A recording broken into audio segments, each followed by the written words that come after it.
Hi, this is Lisa, and I wanted to take a few minutes to talk to you about the upcoming LDP Continuous Improvement release that's scheduled for July 2017. So, you're going to get an email with all this information. I just thought it would be helpful to walk you through it, and then you can read through the information and see what questions you have and reach out if I can help. So, let me just start with the biggest piece of this release has to do with resilience. So most of you know that in January in our update, the one thing we didn't get to address that was a key issue as reported by you was the lightness, I'll say, of the resilience content.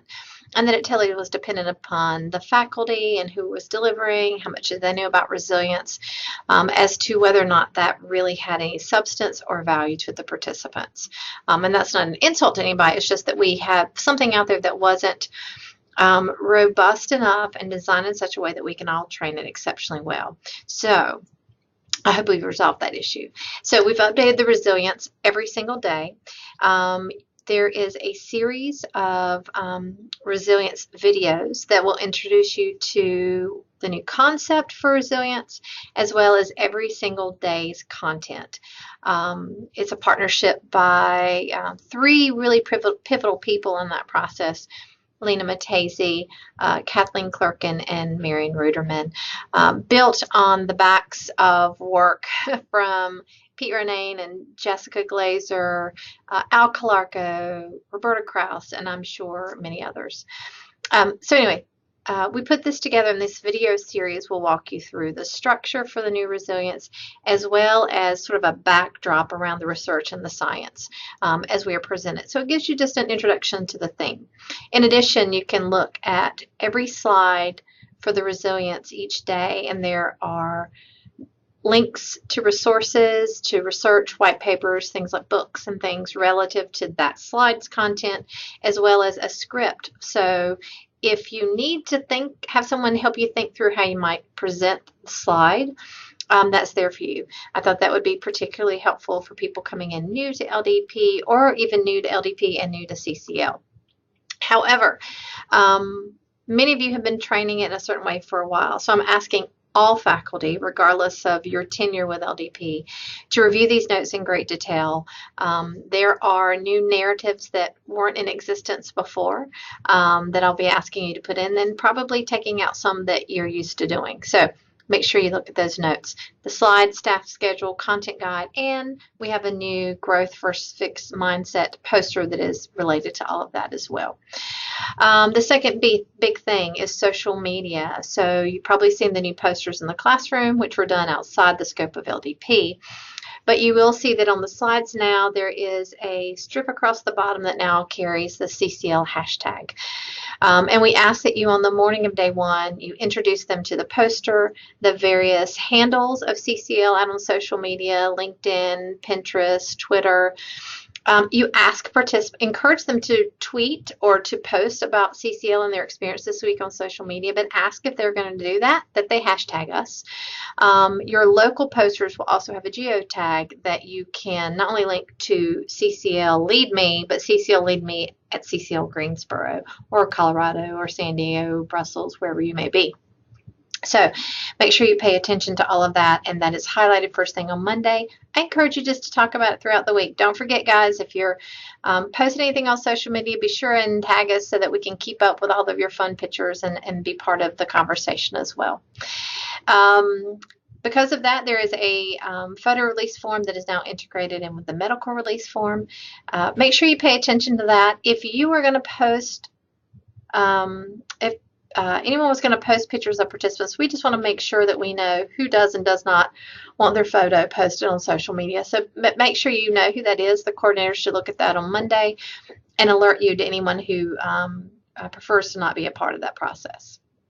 There's a new LDP LinkedIn alumni site. So participants in LDP on Wednesday will receive an email from their program coordinator inviting them to go out to LinkedIn and ask to join our CCL alumni group. Client Services manages this site and pretty quickly turns around a request to join. That way we don't have to guess what their email address is or that we've got the right person. They just come out and join us. What's the benefit? They get to stay connected with each other. They get to stay connected with a huge elite community of LDP alumni. They get access to white papers and other really relevant content to LDP and their leader level, as well as the opportunity to participate in research studies in the future. So lots of exciting reasons to be a part of that. So because of the social media, there are 3 emails that will go out during the program. We've been running this since April, and we haven't had any complaints. So don't be worried about that. The first one goes out on Monday at 1 o'clock in the afternoon, Eastern Standard Time. So Monday for San Diego, it would be a different time, but at 1 p.m. Eastern Standard Time. And all it does is summarize and make it easy for participants to get access to our handles. So it's a very lovely formatted email that says, here are all the CCL handles, and here's our hashtag, so that you can connect with us on social media. The second one goes out on Wednesday at 1 p.m. Eastern Standard Time, and that is an invitation to the alumni site. That is the one, because it is manual, there's a potential that it may go out a little earlier or a little later, but roughly around 1 o'clock on day 3. And then the last goes out on Friday, and that is about the apply phase, in particular about please refer people to the center while they're still in their halo effect. Send your friends to us. We'd love to have them, and they have some options there on how to participate. Go to ECM, and you'll be able to see samples of all 3 of these.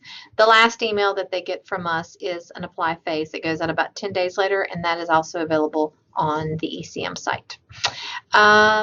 Because of all of these different things, you can imagine materials have changed. So you'll find on the ECM site and in your announcement memo a link to an Excel spreadsheet that tells you all of the documents, handouts, posters, content guides, slideshows, you name it, and what's changed, what's new, what's going away, and what's being printed differently. So all of that information is there for you as well. Let's see.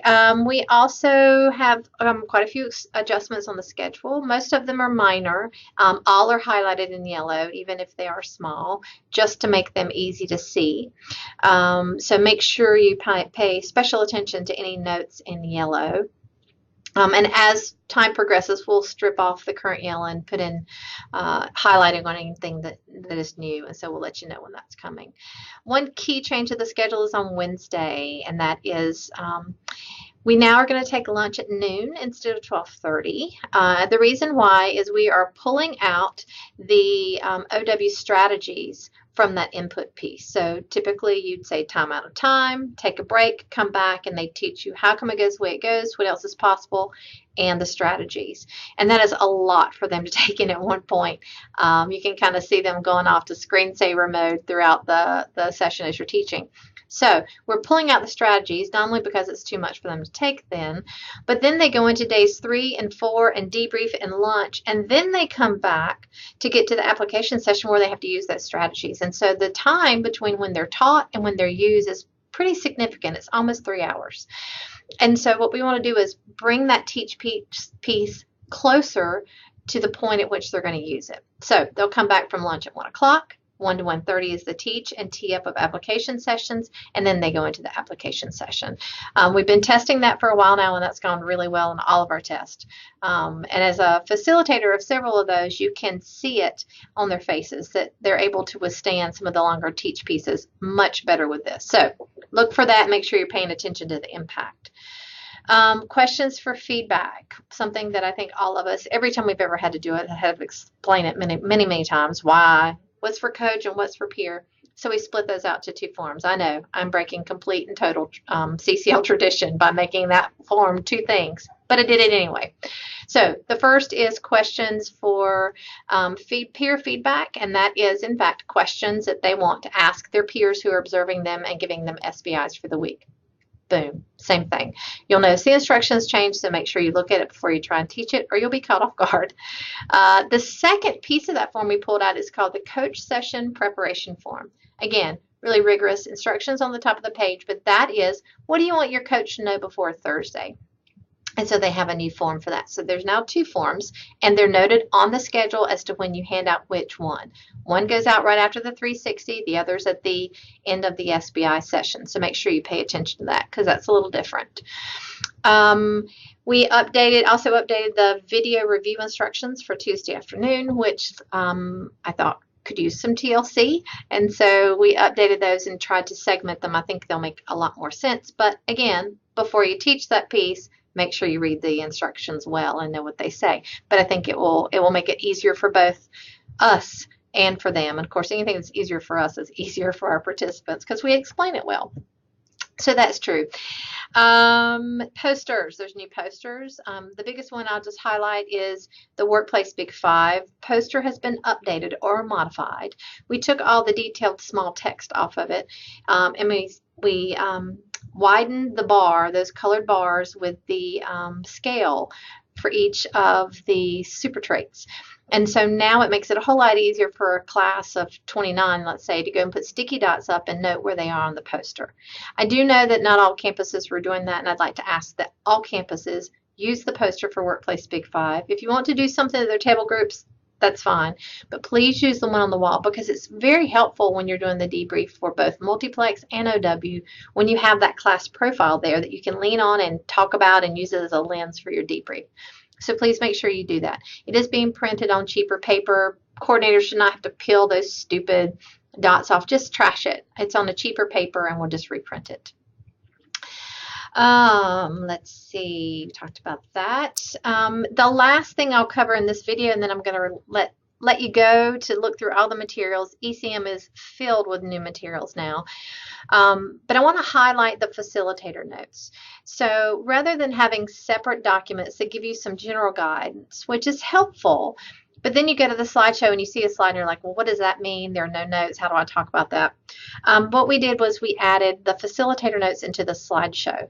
Not all of the slides are done yet, but certainly the majority of them, at least those related to resilience, are done. And that's what our original focus was. But by the end, let's say, of September, I think at the latest, my goal is to have them for all. And they're in a very consistent format. That we are trying out as an open enrollment portfolio team. So you should be seeing this come to other open enrollment programs near you. So that way when faculty go to prep, you have something that's common across programs. Right now, everything's different every time. This will hopefully build in a little continuity for you and make it easier to step into an LDP that you haven't trained in a while. But I ask that you read them through really thoroughly. As you get your next LDP assignments, I know some of you have been training far longer than I've even thought about training an LDP, but some of the messages that you're used to giving are now different or completely gone or modified, or there's brand new messages or a narrative that you need to weave into the story of LDP. So my request is that for the next few LDPs, as you sign up for a module, be sure and read those facilitator notes if they're there when you go to train. Read them through and make sure that the narrative you're creating for our participants is consistent with the global narrative. Participants should be able to go anywhere in the world and attend an LDP and get a similar story. What we bring is our different perspectives and background and experiences to illuminate those stories and that narrative and bring it to life. But the narrative itself should be quite consistent. So we're trying to make that really clear through these facilitator notes, and I welcome your feedback as you begin to use those. You'll notice in there's a script that is to help you understand. So for this slide with a picture of a bell, like what am I supposed to say? It helps you know what the story of that slide is, and then you'll eventually adopt your own language around it. Again, making sure that the narrative itself stays intact and true to the LDP global narrative. And what's different is your flair to it, your stories, your experience that you bring to illuminate that narrative. There's a lot of other key information coming to ECM up to and including copies of anything that's cited, any research studies or white papers that we reference in the program. They'll be uploaded to ECM and made available to you. Last and finally, as you're going through this new update for LDP, you'll see some notes. I just ask that you keep the integrity of the program intact. By that I mean, please don't bring in extra slideshows or new slideshows. Don't modify the existing slideshows. If you choose to hide a slide, make sure if it says required That means it's required content that you at least visually put that somewhere in the room. You can do it a flip chart if you're adamant against not doing that particular slide, but just make sure that the content that you're displaying in the classroom matches that slide content. That's really important. Not everyone can pick up and learn just by hearing. Some of us need to see a visual representation of what people are talking about. So keep that lens in mind as you're facilitating LDP. Thanks for listening to this short, I think, video. We'll see when it's over how long it was. Thanks for all you do for LDP, all the things you do to help support me in this role. I'm really excited about these changes, and I look forward to your feedback. So happy facilitating, and we'll see you in the classroom soon.